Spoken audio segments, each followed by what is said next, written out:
What is up, everybody? My name is Lucas Underwood. I'm the owner of L&N Performance Automotive Repair out here in Blowing Rock, North Carolina, and I am one of the hosts of the Changing the Industry podcast.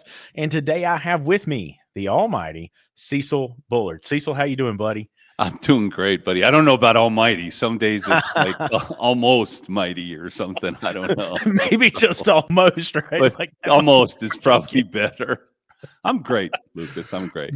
Very good. Thank you for being here. I'm going to jump right into some questions. We have some great questions over here on the side. Got some folks I know. Craig's in here. Lots of folks asking questions already. But one of the things that came up in the Changing the Industry podcast group first thing this morning is I posted something about some credit card debt delinquencies and posted some stuff about commercial delinquencies. Now, I should admit there's a caveat to this, because when you put this out over the max span that they've collected these numbers and have the data for this, we can see that these numbers aren't too high right now. They're about 1.55 to 2%, somewhere in there. Back in 2008, they were in the 7 and 8% range. So they're not that high, but we are starting to kind of see those go up. Now, what I said in the group is typically this is a good thing for auto repair, because you're really financially savvy consumers, the ones that our shops typically work for, are watching these warning signs. They're not flashing red, they're flashing yellow, and they're saying, hey, maybe I better back up a little bit. Maybe I don't buy that brand new Denali. Maybe I fix the one that I have now. Cecil, what does this mean for auto repair when we start seeing some of these yellow warning signs flash? I think in every instance so far, auto repair succeeds greatly. And I think that's why you see venture capital really taking a serious look after 2020. In every, when the gas crisis hit, people kept their cars and spent money on them. When the housing crisis hit, 2008, 2009, same thing. Enron before that, same thing. During COVID, we were an essential service, and while the restaurants were losing money and closing down, and all of the other services, the hotels, automotive was hitting record pace. I also would tell you, from what I can tell, our industry is actually shrinking a little bit, which is the first time that you really kind of see that in a long time, and which means that there are going to be fewer shops out there. And so I think this is good for us, but we need to remember, I need cash and cash flow are important. And so it's really important that I understand my business and how to generate those profits. If I don't have any cash in the bank and another trauma hits, where people tighten up for a month or two, I think we're going to see a lot of businesses, automotive businesses, close for sure, because they don't have cash, and they're on the edge all the time. And I've been there, right? Like I have absolutely been there. And I see a lot of businesses, when we talk to them about, hey, you need at least 6 months of operating expenses in the bank, they say that's unattainable. That's crazy. How could you ever do that? And you're exactly right, though. And cash flow is king, right? Because I see so many businesses, they go out and they finance all of this stuff, and all of their cash flow is committed before they even get the first dime in the door. Well, and so then you have a really dangerous spot to be in.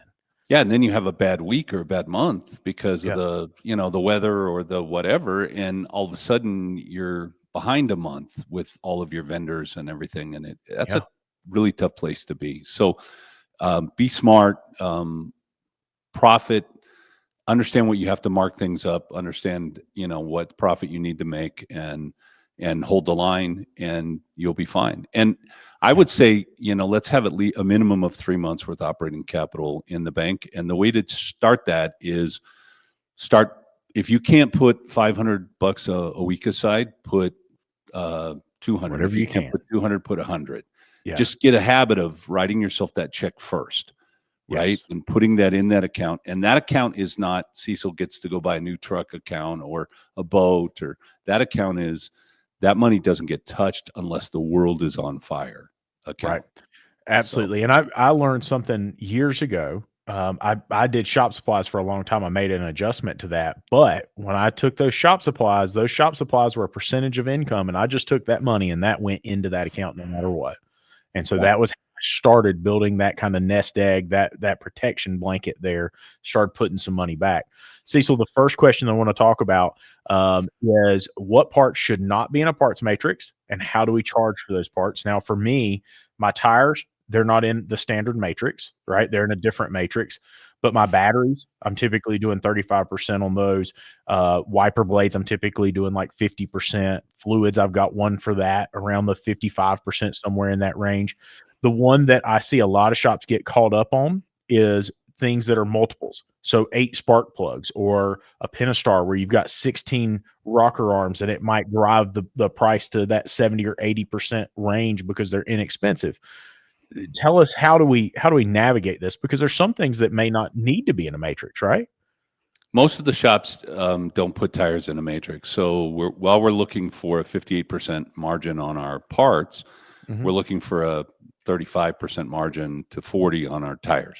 Okay, overall. Okay. And there are ways to deal with that will increase your profits, that will make that a very gross profit per hour worthy job to do, but it's not necessarily parts margin, okay, or tire margin. For sure. For sure. About 25% of the shops you have, there's a book about the innovator's dilemma, and there's like 4 books in that particular series, and they talk about the different types of people. Like you would be in the forward group, like you're going to try things and you're going to investigate, and but then there's a backward group that basically doesn't want to do anything till everybody else has done it. And so there's always 15% of my clients that are in that forward group that are innovators, and they're going to constantly try new things. And I would tell you that a large percentage of those people right now are using batteries, charging out batteries,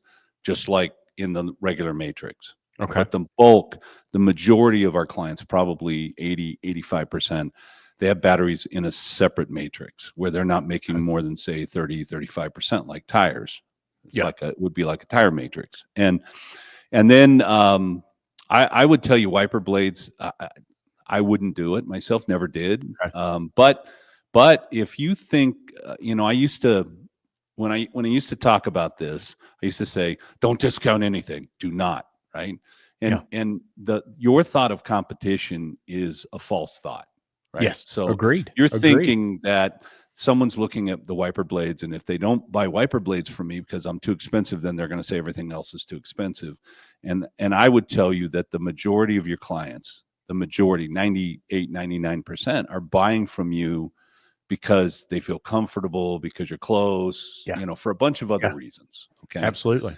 And nowadays, when I talk to clients, I say, if you're going to pick, say, 10 items that you're going to lower margins on and have a different matrix you're going to use, or a different margin, like maybe I say, hey, I'm going to make 35% on wiper blades, and then that's it. I won't make more. You need to counteract that in some areas, like axles for me was one of those where I could buy at the time an axle for $189, $189, and if I matrix price it'd go out at $4 something. But if I had to buy an axle from a dealership, it was $1,400. And so I didn't sell axles at $489. I sold them at $699, where I could make a little extra. Right. Yeah. So if you have things that you're going to not make money on, or not as much, you need other things that make up the difference. So go ahead. I've got something I've got to throw in here, right? I'm going to let you go on. But here's the thing. Okay. I've been working in the family business, which is all about hospitality. And I realized something about my shop that I had never taken into account before, right? It's that we're really good at hospitality. And listen, because my ticket's profitable, there are cases where I can afford to go and put those windshield wiper blades on for that guest. And when they come in the door and I can say, hey, Mrs. Smith, I noticed those windshield wipers were worn out and your safety is very important to me. I went ahead and replaced them for you. Right. And then I mark it off on the ticket and I can pay it, and I can take the money out of my wallet if I have to and pay it. But the thing is I use these opportunities to build hospitality. Now, when Yes. we talk about batteries, something that a lot of shops are missing right now is there are vehicles that the battery has to be coded. The battery has to be programmed to the vehicle. The installation is complex. There's a high likelihood of issues, right? And so I'm making my matrix when I'm looking at some of these things I'm not putting in the matrix. I'm saying, what's the chance that I have high liability here? What's the chance that I need to make this extra money? Because I could run Mhm. into issues. Now, if I'm putting an engine in a car, I know I need to make the money because there's a high likelihood something goes wrong. I need the extra margin. If it's something simple, well, why did we always do that with batteries and tires? Because it was a low chance of something happening, right? There was a low chance of a major issue occurring. So But my think about tires, this. yeah, Think about this. If your guy forgets to torque the lug nuts and they lose a tire and they get in an accident, somebody gets killed, you want to talk yeah, about liability. I mean, your absolutely. That's brake why four job, people working your before they tires leave here. have the highest liability of Yeah, almost anything you do. You know, you absolutely. screw up an engine and yeah, you might be replacing that motor, but nobody's probably going to die from it, Yeah, right? you're And exactly so you right. have to, and then we have cars catching fire because Yeah. their electrical systems are overcharging or, I don't whatever. know if you So ever did this as a shop owner. We have social media now. And so, like mhm, on the weekends, when I see a car that's on fire and it got posted on social media, I'm scrolling and I'm trying to find the tag number on it. make sure it's not one of your clients. Yeah. Yeah. I did that whenever the tow truck showed up. Like I was Yeah. like, I'm in the point of sale, just like putting that license Yeah. plate Did in. we So do I'm this? like, is that one of mine? Has that been Yeah. in the last 4 months? I mean, I hate it. Absolutely. I I'm hate with it. you. So, So, but yeah, if you're going to lower your price on certain things because you feel you want to be competitive, that's fine. Just yeah. remember that you raise the price by 1% on everything else to make up the difference. Because at the end of the day, I want 20% net. Period. Amen. And Amen. and also, if you're estimating the way that I would teach you, which would be adding 10% into the jobs that you can. So Yeah. obviously, an oil change, it has a cost, or a brake flush has a cost, and I can't add 10%. But if I'm doing a water pump, if I sell that for 800 or 880, it doesn't matter. The buyers are the Yeah. buyers, and the not buyers are not buyers. And if I have that extra $80, and I decide I want to put wiper blades on Mrs. Jones's car and say, hey, that's no charge, I still made my margin. Mrs. Jones felt like she got Yeah. a great thing. She got wiper blades. We're all happy, right? Well, and Which the is what I want to experience, create. exactly. And the experience plays into that, right? The Yes. experience has to play into that. And in the book I'm talking about, Unreasonable Hospitality, right? Hmm. He owned 11 in Madison, right? And one of the things that he talked about is he said he was out there, the owner of this, world-class restaurant, recognized as the best restaurant in the world. He's bussing tables. They don't know who he is. And he hears this group at this table across from him. And he said they're talking about the fact that they had eaten at all these amazing restaurants. But the one thing that they had not done is they had not gotten a New York City hot dog. And he said, until you've walked to a Michelin star chef in a 5-star restaurant and handed him 2 hot dogs from the street hot dog cart outside the front door and said, please prepare these and take them to that guest, you don't know what a butt chewing is. But he Yeah. said they didn't look at the bill. They didn't. And he said that's what made us world famous is that when we went out there and handed those hot dogs, they got on social media and talked about how amazing that experience was.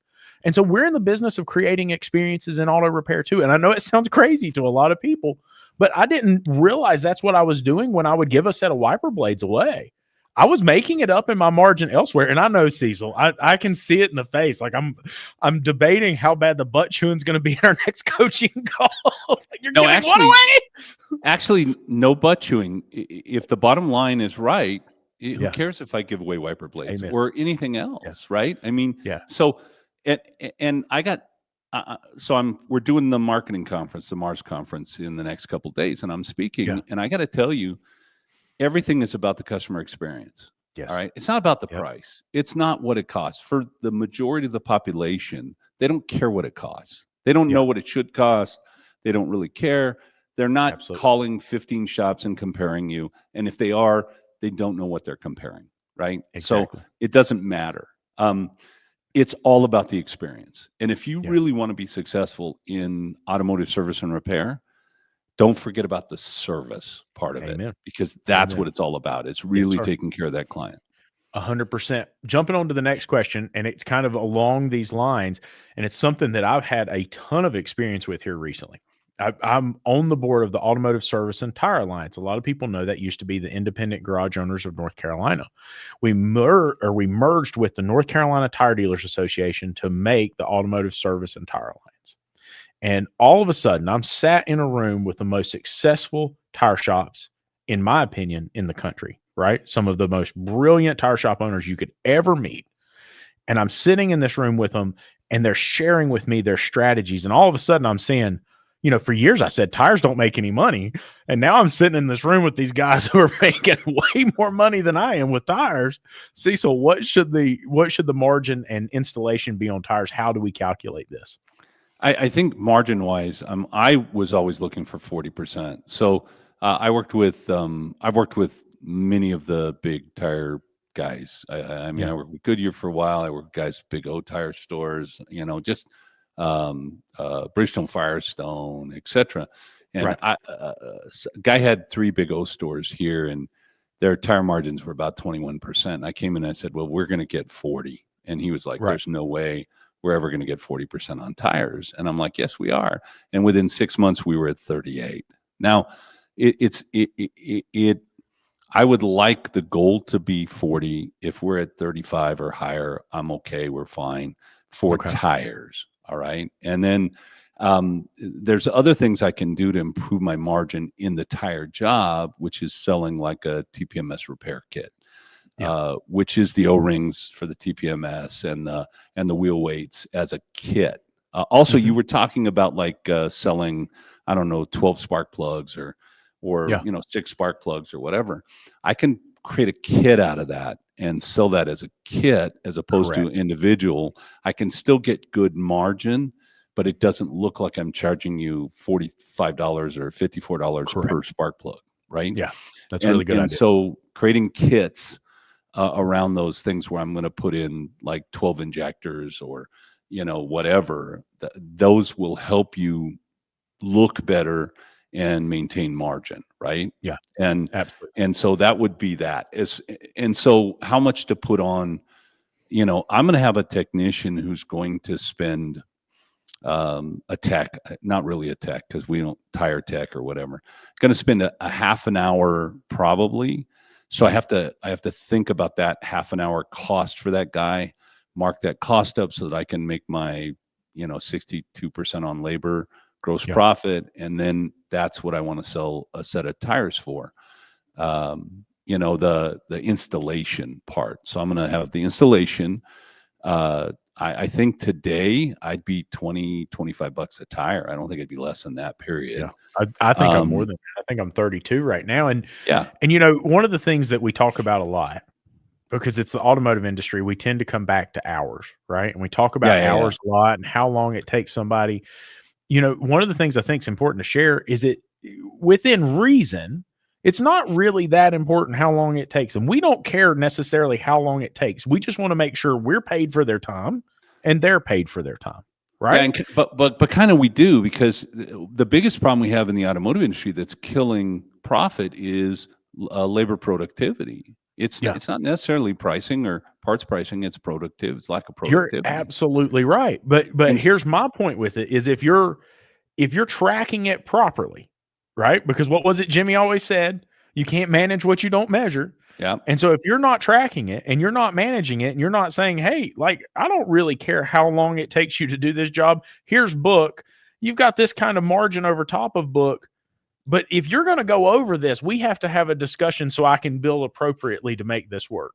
Well, and you have to understand when you're going to go over, and you have to know how to deal with that in the times that you are going to go over. And you also have to expect that every once in a while you're going to go over, right? And that's just part of the job. I mean, I was at a shop the other day, and the owner was like, "Oh my God, we got this car in here. It's been kicking our ass. We did this, and we did that." And I'm like, "Oh, welcome to automotive service and repair. Every once in a while you're going to have a car that kicks your ass. Same thing with busting tires. Every once in a while you're going to have something to fight you, and it might take you longer. And as a manager, I don't care if you do that every once in a while. I just care if you do it all the time. Absolutely. Right? I don't even care if they do it from time to time, as long as they're communicating with me. Yeah. Right. One of my biggest issues is, and I've shared this with you as my coach, I've got a diagnostician and he gets so wound up in the problem that he doesn't stop and come back to me and say, hey, dude, I've done this, this, and this. Here's the next test I need to do. It takes me this long. Right. Yeah. And by the And way, if so it it's ended his, up 3 hours in. I don't know. yeah, yeah, if it's his car and he wants to spend his time working on his Yeah. car for free, that's great. But if it's my customer's car and we're going to take more than the allotted hour and a half, then I want to know and have the opportunity as the owner or the manager to go, either I'm going to give it away or I'm going to charge for it. Right. Absolutely. And Absolutely. 100%. and I know owners all the time, they're like, oh, I'll make it up on the end. No, you don't. Yeah. Mostly you don't. Right. Yeah. So it's better if we have good communication. We need to build those communication things into our process so that when the guy gets something that kicks his ass. My son, my oldest boy, sent me a meme, and it's a guy with a big ratchet, and he's like trying to get this bolt, and all of a sudden you hear snap, and the ratchet's kind of free, and you see his whole face changes. And my son thought that was funny, and I'm like, yeah, really funny. I've been there. Now Right. you're going to have to drill that out. You're going to have Yeah. to probably rethread it, blah, blah, blah. That's when that guy needs to go to the service manager, service advisor, and go, hey, we need more time because this car that I'm working on, that thing happened and Yeah. not my fault, right? Or Exactly. shouldn't be my fault, right? Yeah. And I shouldn't pay for 100%. it. 100%. I didn't build it, buy it, or break it. So it's kind of like, I didn't even get to drive it. I didn't have the fun of driving it. So why am I paying for it? So let's jump into shop supplies and Okay. sublet, because that's another question in here is how should we approach shop supplies and sublet charges? And, shop supplies, I said I'd do something a little bit different now, right? And what I did Yeah. with mine is I increased my labor rate for that same percentage, just so I don't have to have the discussion about it every ticket. And so I took that off the ticket, and then I just remember that that's in my labor rate. So when I go up and when I do my labor calculations, I know that percentage is not truly for that. That's another percentage that should be somewhere else in my financial data. I just know it's there.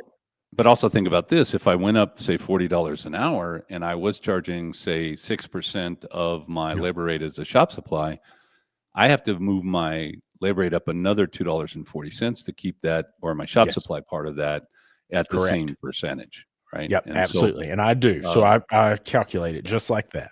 Yeah. And I don't want you to yell at me. most guys probably don't, but that's what I need to do. Now, if you are charging shop supplies, you have to also understand this, and this makes me crazier than all stuff. I had a guy in the office yesterday, one of my clients, and we're talking, and he's like, yeah, I said, why was my parts margin so bad? Oh, we bought 2 55-gallon drums of brake cleaner. Great. How much brake cleaner did we charge out last month? Oh, I don't know, none. They didn't charge. It's a shop supply. And I'm like, no, it isn't. 55 gallons. It's, whatever it is, a 1,000 12-ounce cans, right? And every time I do a brake job, I'm charging for a can of brake cleaner, even though it only cost me $1.27. In a 55-gallon drum, I'm charging $13, $14 for a can of brake cleaner. It's one of my higher margin items. And I want to know that if I had a 55-gallon drum, that I have the commensurate brake cleaner cans being sold. Okay. Right. And so what is a shop supply? Shop supplies are cleaners for the floors. Okay. Yeah. Shop supplies are gloves, hearing protection, eye protection. Shop supplies are rags. Okay. And potentially fees to have your rags kept clean, and etc. Bolts, nuts, washers, brake cleaner, tie wraps. Those are not shop supplies. Those are parts. And those are higher margin parts because they're inexpensive and can be marked up higher. And if you're giving those away, even if you're charging 4% on for your shop supplies, you're not making that up. Yeah. So what got me was we spent $3,900 on. Now this guy made about $6,000 on $130,000, which is not good enough, right? In net. Yeah. And he sold $3,600 worth of shop supplies, and he bought $3,900 worth of shop supplies. Okay. Oof. Yeah. And so, obviously that's oh my gosh, what are we doing? And then you find out that he's giving away things like brake cleaner, and, and they use brake cleaner like it's, I don't know, like I take showers, right? Yeah. I mow the yard, I take a shower, You think they're I drinking it? walk. Yeah, they might be. You never know, I'm man. just asking for a So, friend, you know? It's some not of like I those go through guys. 25 cases a week. Yeah, but are we charging for parts the way we should charge for parts, Yeah. and are we charging for shop supplies the way we should charge for shop supplies? And yes, we should have a shop supply charge, whether it's a 4 to 8% of our labor rate charge, or whether it's I charge shop supplies at 4 to 8% on as The a whole thing. line item in my billing, and then I'm not giving away my bolts and my washers and my Correct. tie wraps and my hose clamps. When you start charging for it, you realize how much you were leaving on the table. And it's Oh, not just it about money. It can be thousands a month. I mean, For sure. yeah. Well, and I mean, like when that happens, though, let's think about what happens when we do that. When Yeah. we give that away, not only are we giving money away, but we're also messing up our entire inventory. And so now, if we have a parts guy, if we have a service advisor, it's very difficult. How many times have we stopped the production of a job because we didn't have one bolt? Right now, Yeah. I've got bolt bins out here. And if I'm watching that number go down and I'm saying, hey, I'm going to need this bolt, if my part guy puts it on the ticket, he says, oh my God, I've only got 2 of those left. I better order some. And so Yeah. when we talk about efficiency in the shop, this is stuff that plays into efficiency in the shop. And look, I mean, even if they don't want to charge for it, fine, whatever, but you need to track it so you can at least have them when you need them. I mean, Yeah, how because often do we need them?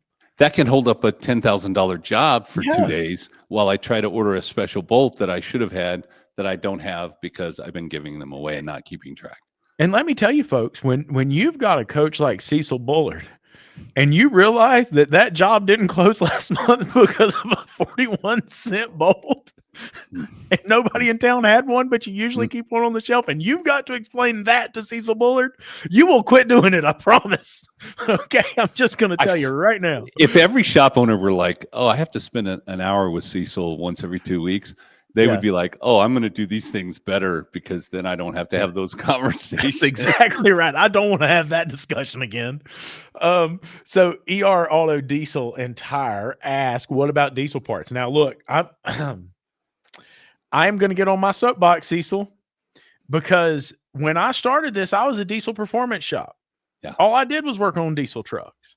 And I thought that I had to match what everybody was selling the parts for online. And you know what I do now? I charge the same price that I charge for everything else. I don't make those adjustments. And it's so what because if you that's what it takes to fix the truck. What if you really charge what you should charge? Okay. So I use my same matrix, my diesel matrix. I have a diesel matrix. It's not much different, frankly. Yeah. What if I used my same matrix and I charged what I needed to charge? And let's say 20% of those clients said no. Yeah. Too expensive for me. I can get the parts cheap. And so this is I mean, I can remember as a 25-year-old service advisor arguing with a client over whether or not they could bring their shitty alternator in, their rebuilt alternator, or I was going to replace the alternator. And I can remember having that very same client tell me, if it's no good and it doesn't work, I won't be mad at you, Cecil. I won't hold you accountable. And even having them sign something that said, if we have to replace it, you're going to pay for it, right? And every one of those SOBs treated me poorly, treated me like I was the one that bought a shitty part, etc. This is not new, okay? We've been dealing with this since automotive started. I mean, since cars had wheels, we've been dealing with this. And there's always going to be somebody that will do it cheaper. I'm not. I'm not building my business on, it just drives me nuts. I'll go talk in a diesel place and I'll talk about parts margin. They're like, oh, Cecil, you can't. Sure you can. I have clients that do it. Diesel shop. I do it that all are day charging long. what they charge all day long and getting what they get. Now, there are some things like suspension kits. I have shops that do that, and they can get it on cheap online, and they'll let a client bring the suspension kit in because they just can't even come close to competing price-wise. I quit doing that work. I wouldn't do it. Yeah, I I just wouldn't. quit doing it. It's too much headache. It's too much frustration. And when we start looking at the shop, right? You've really taught me to look at the shop in a box and say, Yeah. here's like, Lucas, you only have this much time during the day. And if you're going to be efficient 100% of this time, here's what it takes. Here's what it should be. And why would I And so fill my time with something at yeah, 3% margin as opposed to at something at 20% margin? that turns into a mess and turns into hurt feelings. I'll never forget. I had to go get an LT 260 here in North Carolina. It was somebody had abandoned their car here. And I was sitting in the magistrate's office as the person in front of me goes up, and it's an argument between a professional provider and a consumer. And he said, but sir, if you look right here, they signed a waiver that said, and that magistrate said, according to federal and state law, you cannot waive a professional responsibility. I'm sorry, but that waiver is no good in this court. And you And will it's like, lose in every oh, single court case because yeah, of that. You are the absolutely. professional, whether you like it or not, and Exactly. you cannot sign your rights away. I don't care what the you know why. Like I went in and had brain surgery, and what did they have me sign? If they screw this up, they're not liable. I won't sue the hospital. I won't do this. I won't sue the doctor. Blah blah blah. You know what that is? That's all smoke and mirrors. Because that's a please don't sue us. Yes, and because they know that a certain percentage of the population will say, "Well, I signed that, so I can't sue." Right? Yeah. You cannot sign your rights away. Exactly. You cannot. 100%. 100%. Yeah. So well, stop. Go ahead. What's the value? What is the value of your time and your person's time? And stop saying, well, somebody else is giving their time away, so I have to give mine away. So here's my perspective on the diesel truck thing. Okay. Are there consumers who want the cheapest price? And there are people who can't afford a diesel truck. A diesel truck is the most expensive automobile on the road to maintain, maybe aside from just a handful of very expensive European cars, right? Diesel trucks are the most expensive to maintain. You don't buy a diesel truck to play. Okay. I'm not trying to hurt anybody's feelings. That sucker is meant to work. And if it's not out there making money, then I don't know why you got it. And if it is out there making money, you know that you need to pay me to fix it correctly and quickly so it doesn't go back down again. Okay? Because think about what it costs. Think about what it costs when it's not on the road. It's costing $500-$600 an hour to that guy. Absolutely. And then tell me that you want to argue about what it costs to fix the dang thing. Absolutely. And those are the good clients who don't argue about it, say, fix it, get it on the road quickly. I've got a fleet who is HVAC, right? Really great fleet. And they bought a ton of Sprinter vans. And these things kept going into a D-rate where they would lock themselves out. They would run them low on DEF fluid, or they would have an emissions failure, and it would lock out, and it would only run 5 miles an hour, or it would go down to where it wouldn't start. And they would have to tow it all the way to Charlotte from here. It's a $400 tow bill down there. It's 2 days of sending somebody down to pick it up, get it. It's taking all these 2 guys out of work. It's a big deal, right? It's expensive. And so I'm talking to the man about it. And I said, hey, listen, I hate that you have him do that, but it's under warranty. He said, I don't care about the cost of fixing it. Let me explain to you. I need it on the road. $30,000 a week or more. And he said, so taking it out for 1 day and sending it down there and taking 2 guys to do that, that's $60,000 a day, right? It's a bunch of money. And let me ask this question, because I got to ask the question.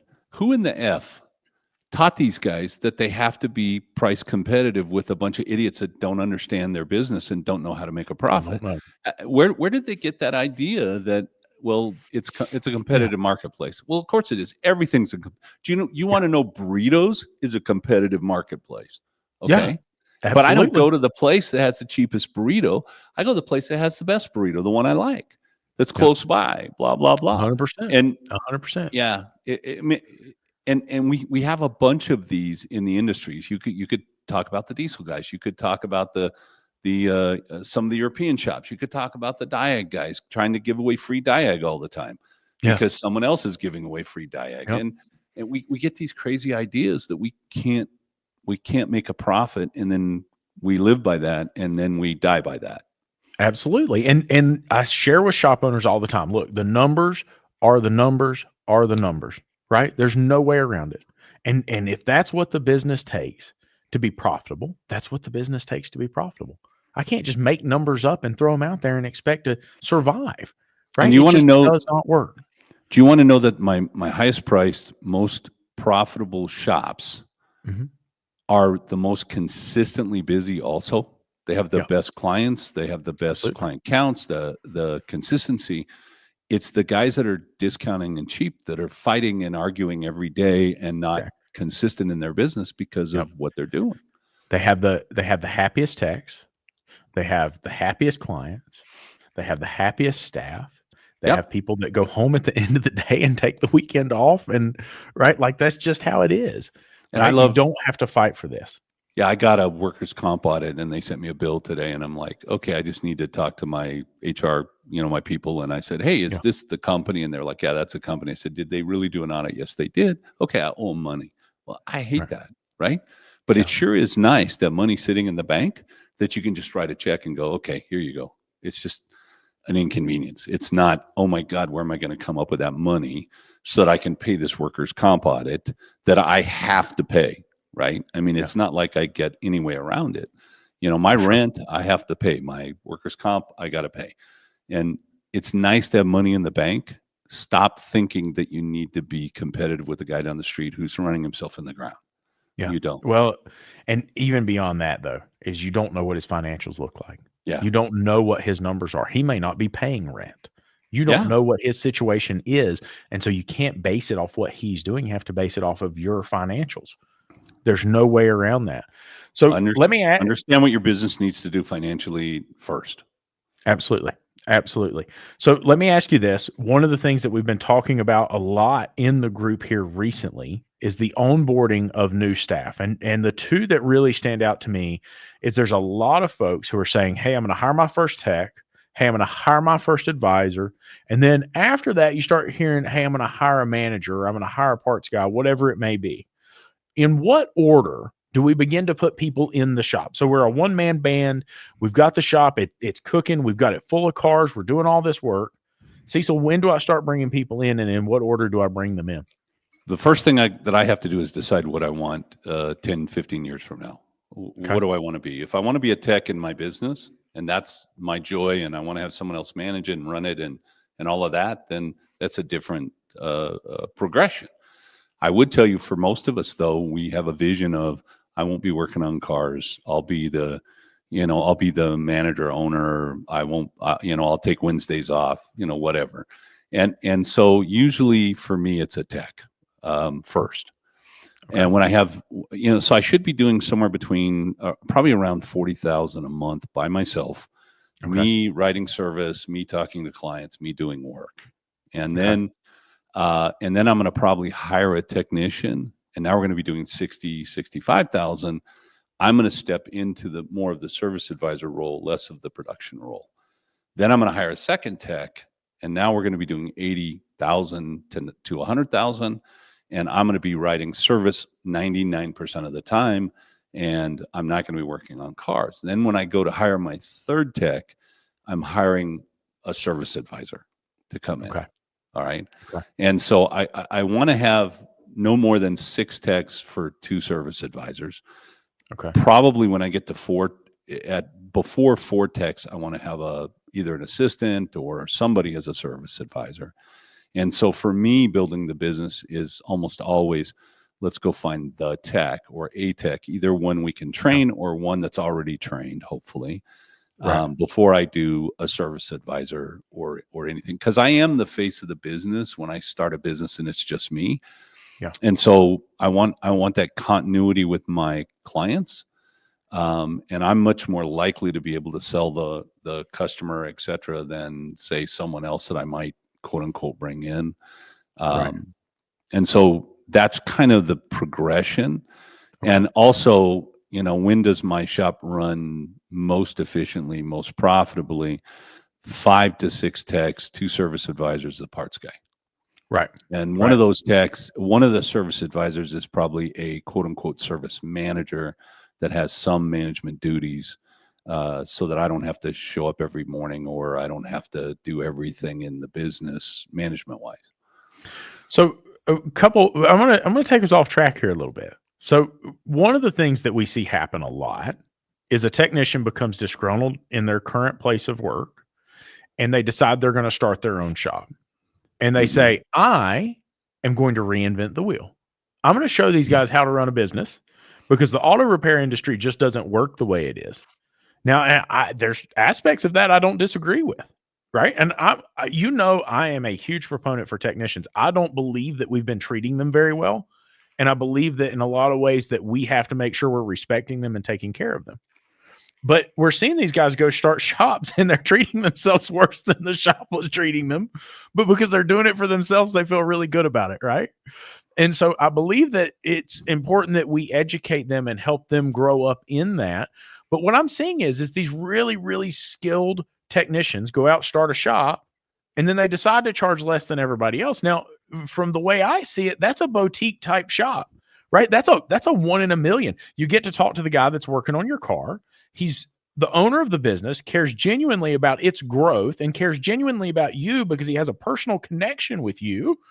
To me, that seems like it's very valuable. Why do you think they're not charging more than they are for that service? We're all afraid. The whole industry is afraid of charging and losing customers and losing techs and blah blah blah. I'd like to say two things, and I want to have the conversation about how we're treating techs separately. Okay, So let's do it. First, I was teaching a class about the numbers and everything here in Utah, and the mayor's brother had a shop, and he was like, "I'm sick and tired of shops ripping off customers, and in my shop, we're only going to charge whatever the parts cost us, and $90 an hour in labor, because that's all I need. And if I do $90 an hour, then I get what I need financially, and that's the way it's going to be." And I said, "Dude, congratulations, you're going to be out of business in 12 months. Now, he proved me wrong. It took 13 months for him to go out of business. We need to understand our business as a financial model and profitably how we need to be profitable. And if we don't understand that, stay out of my business, because all you're doing is hurting yourself and hurting others and hurting our industry." Okay. So that's comment aside. Why do they charge less? Because they don't. First of all, I'm fearful because I'm starting something out fresh, and so I'm going to use discounting because that's what everybody does to attract clients and try to bring clients in. So I build my business on a bunch of discount clients who are the ones who will argue with me over price and reinforce my idea that price is the number one thing. Okay. Isn't it amazing, like online, where if we're conservative, we get the same conservative messages over and over, and we never get any liberal messages in our feeds, because online, Facebook and Twitter, the algorithm X follows or whatever, what you want. They all know what I like, and they're going to feed me more of what I like. Okay. That kind of happens in our automotive businesses, especially because we're in this area where we have blinders, because it's only my business, it's only my experience. I don't have the experience of the 800 shops or the 8,000 shops. Okay. And so that is an issue for me. If I am going to be that guy that gives you that personal attention, I have to pay for myself, my time, and my time is the most valuable time. Okay. And so I can't charge you less because Cecil's doing it. I have to charge you at least what I would charge you for any of my other coaches, if not more than my other coaches, because my time has more value. Right. And it is a premium service if you're getting to talk to the tech. And my recommendation would be you don't do that. You don't set that up. You're the service advisor. Whoever's talking to the client is the business, right? I represent the tech. I represent the owner. I represent the parts department. I represent the whole company, and I'm here to take the heat for you, the client, right? And to make sure that you get what you deserve. And so I would say that's an issue. Now, how we treat our techs, I don't agree with you, frankly. I mean, are there techs that are mistreated? Yes. Okay. But you have choice. Okay. You don't have to say, yes, I'll agree to this shit and deal with an owner that treats you poorly or doesn't pay you well. Especially right now. I mean, the last numbers I saw, holy crap, we need 200,000 tax. I mean, you can go anywhere. And yet they put up with this crap and these poor pay plans and being mistreated. And in my opinion, frankly, stop. Life's too short. Okay. And so whenever we like, a whole generation, they're just terrible. These new generations, they just don't have blah, blah, blah. Generalize. That's crap. That's Yeah. crap. So Yeah. generalizing the fact that techs are mistreated, are there great examples of mistreated techs? Yes. Yeah. By the way, there were Absolutely. before. Yeah. Okay. It's just now more visible.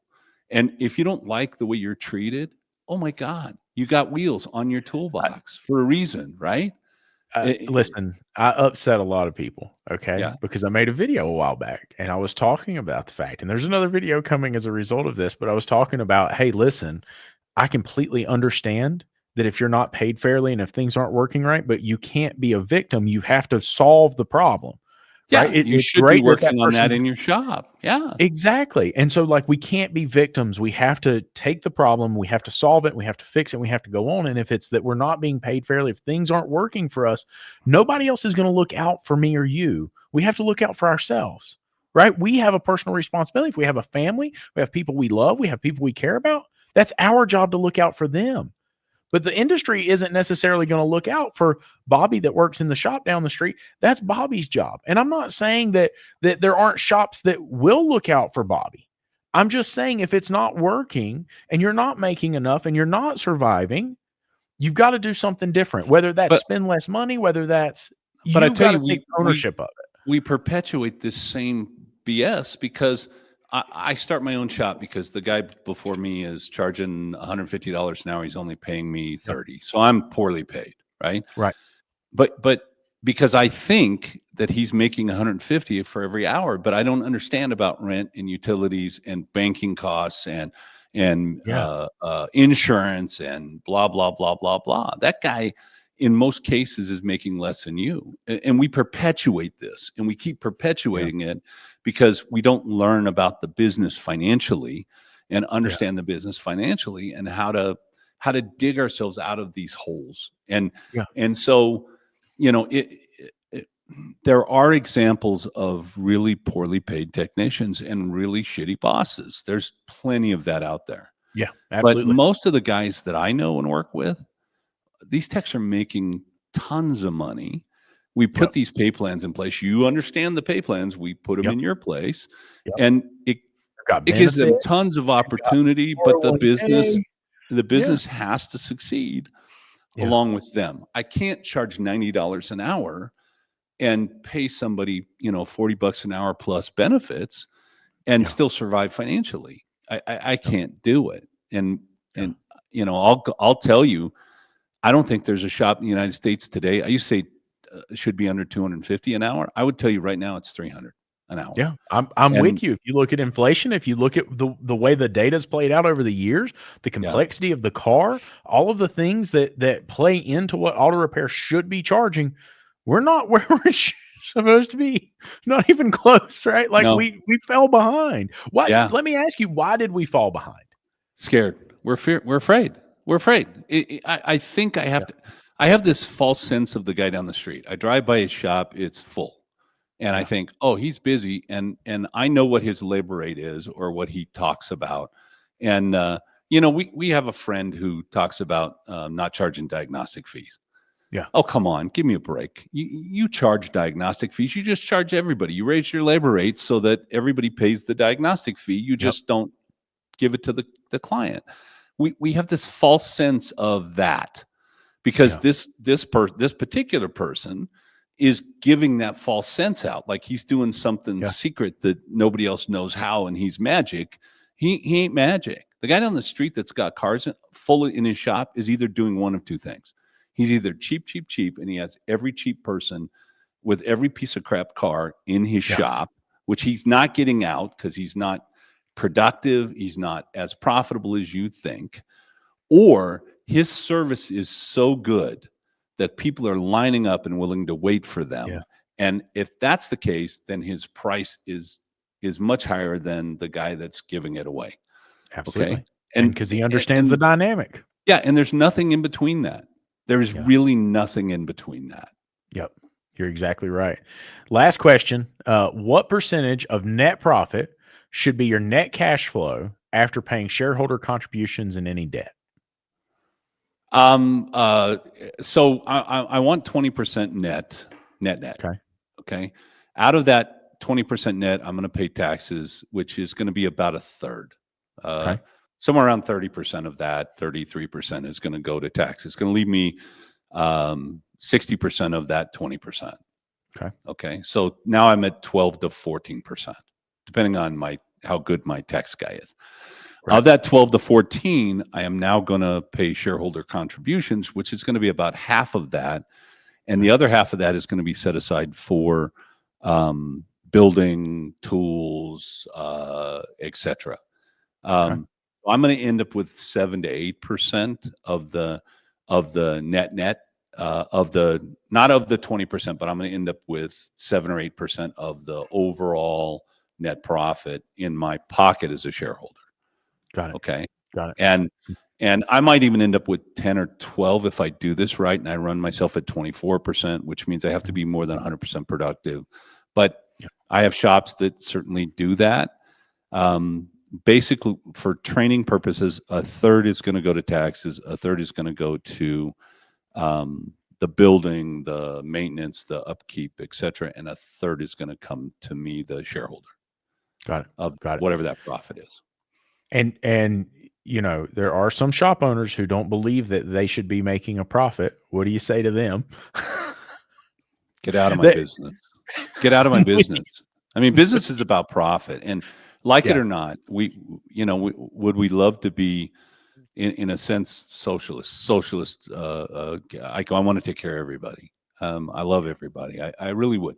If I could do nothing but coach and do this and help people, my life would be the best life in the world. All right. Right. Except I have to eat. I have to pay my bills.